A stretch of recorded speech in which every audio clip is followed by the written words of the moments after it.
खऱ्या अर्थानं या ठिकाणी बबनरावना सांगतो, तुम्ही गेल्या काही वर्षात खूप चांगलं काम या ठिकाणी केलेलं आहे. अजून काही काम राहिलंही असेल. आता मला हा विश्वास आहे की यावेळी तर जनतेने हा निर्णय केलेला आहे की काहीही झालं तरी परतूरमध्ये भारतीय जनता पक्षाचाच अध्यक्ष आणि बॉडी आणायची. आणि मी देखील तुम्हाला आश्वस्त करण्याकरता आलो आहे.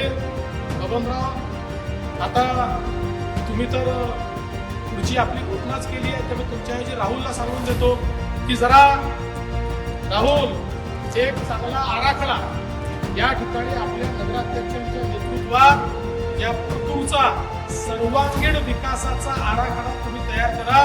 जसा मागच्या वेळेस शब्द देऊन पूर्ण केला तसा यावेळीही तुमचा आराखडा हा पूर्ण करण्याचा काम मी करेन. तुमचा आराखडा पूर्ण करण्याची जबाबदारी मी स्वतः माझ्याकडे घेतो.